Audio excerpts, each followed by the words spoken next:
Before watching the video, don't forget to subscribe the channel and enable bell notification to never miss an update from us. Hello everyone and good morning all of you. This is Ashima, and in this video we are going to talk about various news events which have happened in the past day, and we'll be talking about all the major points which are involved in that and all the major takeaways that are there in this news events. Right, so I hope this session helps all of you. Don't forget to like the session and share the video as much as you can and as much as you find it is going to help people. So let's start the discussion with the first news event, which is related to DRDO. Now, DRDO has developed a unique system which is by the name SpO2 based oxygen saturation supplemental oxygen delivery system. Now, this system has been developed by DRDO's Bengaluru unit of laboratory, that is Defense Bioengineering and Electromedical Laboratory. And what is the purpose of the supplemental oxygen? Now, this system delivers a supplemental oxygen which is based on SpO2. Now, what is SpO2? That is blood oxygen saturation level. So, it provides a supplemental oxygen and therefore prevents the situation of hypoxia. And this can prevent hypoxia in situation of moderate COVID patients, as well as to army personnel who are at a higher altitude or deployed at a higher altitude. So to army personnel, it can be helpful at higher altitudes, and to moderate COVID patients who do not require much oxygen or they are completely life dependent on oxygen. Right, now, what is a hypoxia situation? When we are talking about hypoxia, that is a situation when the amount of oxygen reaching the tissues is not fulfilling the energy requirement of the body, and therefore it creates a deficiency of oxygen. That is the situation of hypoxia. Now, there can be various levels from mild to extreme level of hypoxia, and that indicate that what amount of oxygen is being less in terms. Then we have New Zealand related news. There are two major news events related to New Zealand. First, it is the first country in the world to introduce first of its kind legislation that will require financial sector, including all the banks and insurers and investment managers, to report effects of climate change on their business, and this report will need to be started from 2022. Therefore, the first report that we can expect is in 2023. Right, so what is the situation is that whatever impact the climate change is having on all of these financial sectors, that is going to be written in this report. Second is to consolidate the fragmented healthcare system into a national service, therefore unifying the 20 district healthcare systems into under a single national system. Right, so currently they have 20 district healthcare systems and all are distributed. So the funding or the budget of these healthcare systems, that is also divided into 20, or they get separate funding. Now, under a single healthcare system, they will bring uniformity, and also funding can be accordingly given rather than being given separately. Then we have World Press Freedom Index 2021. Now, this index was released recently by RSF, or Reporters Without Borders, which is a non-profit organization. According to this report, Norway has retained the top spot, whereas Eritrea is at bottom of the index. So there were a total of 180 countries which were ranked. Out of them, first was Norway, 180th was Eritrea, and India was at 142nd position, which is same as last year. So last year being 2020 also, India's position was 142nd, and this year also. Right? There has not been any major change that has been witnessed by India in the position of uh, press freedom. Then we have India and Germany. Now, India and Germany have entered into an agreement for technical cooperation for preventing plastic from entering the marine environment. Right? India already has a Swachh Bharat Mission Urban going on, Swachh Bharat Mission Urban, which is going on in India. And according to this, the target is that by the year 2022, India is going to get rid of single-use plastic. Single-use plastic we are going to get rid of by 2022, and for fulfilling that, we also need to take care of the marine environment, because that's where major dumping happens. So how that can be prevented and what can be done to reduce that is the reason why this agreement has been signed. The title of the project was Cities Combating Plastic Entering Marine Environment. Now, this agreement has been signed for 3.5 years, that being 3 years and 6 months, right? And this has been signed at three levels. So, at national level, we have Ministry of Housing and Urban Affairs. In state level, we have a selected number of states as of now, which might expand later. So, currently, the states are UP, Kerala, and Andaman and Nicobar. And around the states, also, we have certain cities which are targeted as of now. So, Kanpur from UP, Kochi from Kerala, and Port Blair from Andaman and Nicobar. These are the three cities that have been selected as of now.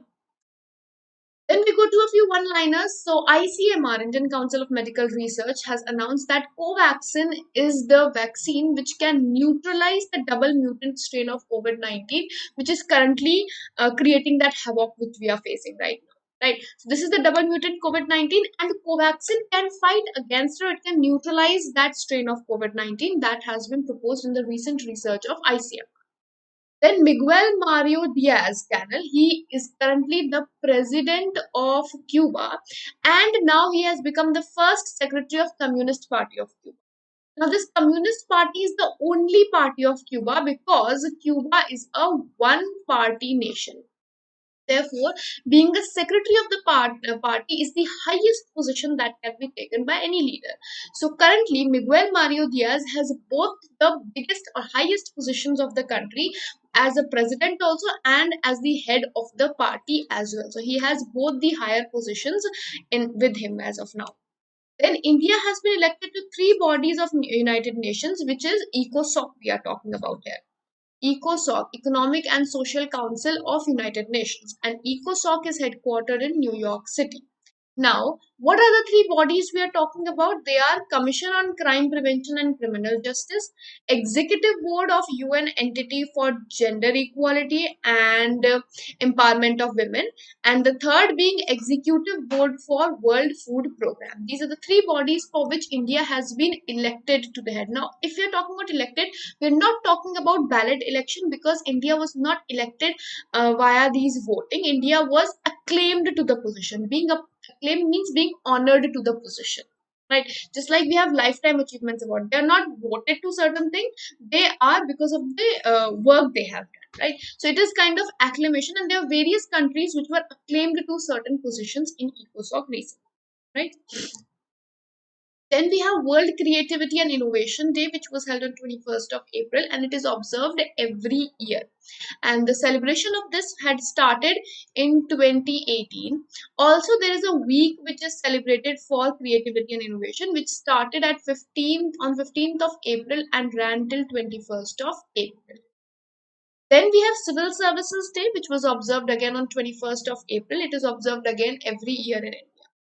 Stefanos Tsitsipas, who is of Greece, he has won 2021 Monte Carlo Masters to capture the maiden Masters 1000 title. And uh, here we need to know that this title is, or this Masters title which was held recently, it is an all men's title. That is, it is organized by ATP, Association of Tennis Professionals, which is a male tennis organization body, and therefore this title is only for male. Therefore, there were no female or women's singles or women's doubles. Then we have ICC. ICC has recently announced global winners for ICC Development Awards 2020. So the winning countries were Argentina, Brazil, Uganda, and Vanuatu. Now, over here, we have certain categories in which they have won. For example, Argentina. First, we'll be talking about Argentina. Argentina was awarded under the category of ICC Development Initiative of the Year. Development Initiative of the Year. Then Brazil. Brazil was awarded under the 100% Cricket Female Initiative. Brazil was under 100% Cricket Female Initiative. Then we have Uganda. Uganda was under Cricket for Good Social Impact Initiative. Cricket for Good Social Impact. Then we have Vanuatu. Vanuatu was under ICC Digital Fan Engagement of the Year. Digital Fan Engagement of the Year. Right, so these are different categories for which they were awarded. All were not awarded for a single one. Then Priyanka Mohite is the first woman to climb Mount Annapurna, which is in Himalayas and is located in Nepal. So first woman to climb Mount Annapurna is Priyanka Mohite. Then Australia has launched Australia India Indo Pacific Oceans Initiative Partnership. This partnership was initially launched by India, but now Australia has also joined in. So in East India Summit in 2019, Prime Minister of India Narendra Modi had launched this Indo-Pacific Oceans Initiative, and now Indo-Pacific Oceans Initiative partnership has been extended by Australia also, which via which it is going to support free, open, and prosperous Indo-Pacific. The government of Australia is going to give 8.12 crores or 1.4 million Australian dollars to promote or support this initiative, right?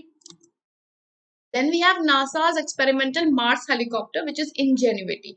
Now, it has become the first helicopter to take powered control flight on Mars. So now there is a helicopter which can even take flight on Mars, just like Wright brother moment was there when their aircraft had first taken flight. Similarly, this was the first flight on Mars.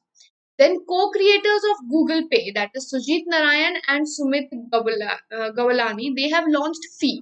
What is Fee? Fee is a neo bank for salaried millennials, and this was launched in partnership with the Federal Bank recently. Right, Federal Bank headquarter being in Aluva, Kerala. So there they have launched the first neo bank by the name Fee.